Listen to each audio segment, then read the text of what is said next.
त्रैलोक्यमाता चिरं मूकं करोति वाचालं पाङ्गुलं हयग्रीवं यत्कृपातमहं वन्दे परमानन्दमाधवं नमो भगवते तस्मै व्यासायामित तेजसे यस्य प्रसादाक्षामि नारायणं कथामिमं नारायणं नमस्कृत्य नरं चैव नरोत्तमं देवीं सरस्वतीं व्यासं ततो जयमुदीरये। यति भनेर पुष्पाञ्जली पुस्तकमा चढाइ ढोकिदिनु सुन्नेले चित्त भई सुन्नु भन्नेले स्पष्ट गरी भन्न थाल्नु।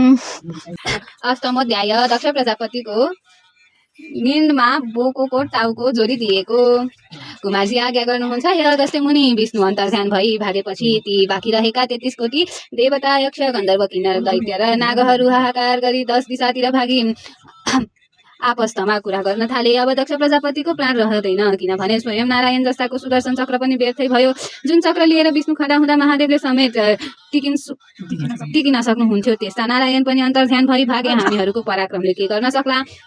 तस्मात आफ्नो ज्यान बचाउनु बेस छ भनी सम्पूर्ण देवता यक्ष गन्धर्व किन्नर दैत्य नाग अष्टवसु र 10 दिक्पालहरू आफ्नो ज्यान बचाई भागे। त्यो देखि काल जस्ता वीरभद्र आगो जस्तो भएर रिसले जिब्रो कादी, नागले श्वास झिके झै सुस्केर हाली, वर्षाको मेघ झै गर्जी झै लागि दक्षको टुपी समातेर पछाडि भन्न लागे, हे पापिष्ट दक्ष, तैँले श्री महादेवको बहुतै निन्दा गरिस्, हेला पनि गरिस्, आफ्नी छोरीलाई पनि मारिस्। त जस्तो पापीहरू कोही छैन।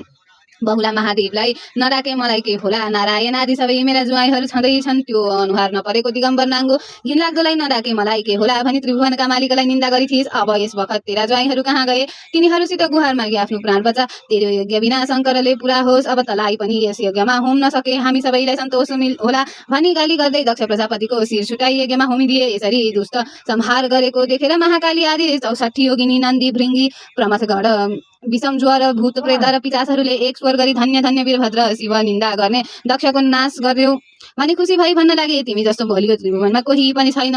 त्यहाँ उपरान्त दक्ष प्रजापतिकी स्त्री बिराडीले आफ्ना स्वामीको शिर छुट्याई यज्ञकुण्डमा होमेको देख्दा हुरीले ढलेका ठुलो रुख चाहिँ भूमिमा परिमूर्छा भइन्। फेरि चेत आयो र शोक गर्न लागिन्, हे स्वामी, मलाई यस्ता अवस्थामा पारी अनाथ बनाई तपाईँ कता जानुभयो? जगदीश्वर महादेवलाई यज्ञमा नडाक्दा यस्तो भयो, तपाईँले भुल गर्नुभएको हो।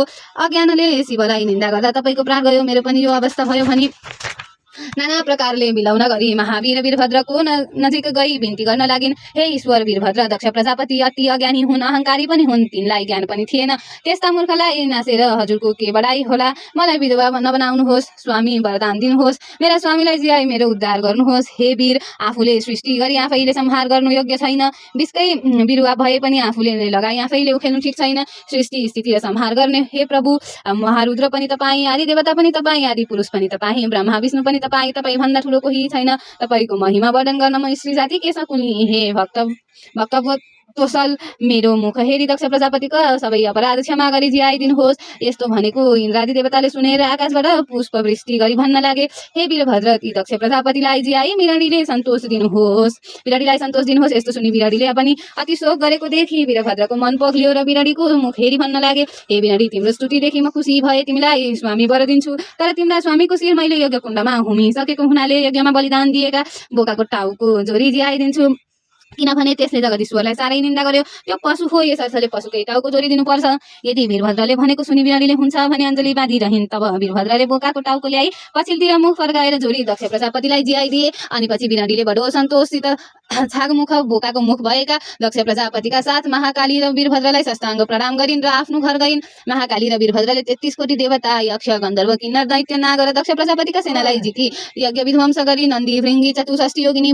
भूत प्रेत पिचास प्रमथगढ र विश्वम ज्वरका साथ त्यहाँबाट अन्तर्ध्यान भई कैलाश पर्वततिर लागे। वहाँ पुगी महादेवलाई साष्टाङ्ग प्रणाम गरी, हे जगदीश्वर, तपाईँका आज्ञाले पापिष्ट दक्षको यज्ञ विध्वंस गरी 33 कोटी देवता यक्ष गन्धर्व किन्नर दैत्य र नाग र दक्ष प्रजापतिका सेनालाई विध्वंस गरी दक्षको शिर छुट्याई यज्ञ कुण्डमा होमिसकेपछि दक्षकी स्त्री बिरानीले आफ्ना स्वामीको त्या दशादेखि बहुतै विलाप गरिन्। त्यो देख्दा मलाई दया लाग्यो र यज्ञ कुण्डमा बलिदान दिएको बोकाको टाउको ल्याई पछिल्तिर मुख फर्काएर जोडिदिए दक्ष प्रजापतिलाई जियाई आए भनी बिन्ती गरे। श्री महादेवले खुसी भई आज्ञा गर्नुभयो, हे महाकाली, हे वीरभद्र, तिमीहरूले बेस काम गर्यौ, धन्य रहेछौ। म खुसी भए भने उनीहरूलाई आफ्नो शरीरमा लीन गराउनुभयो।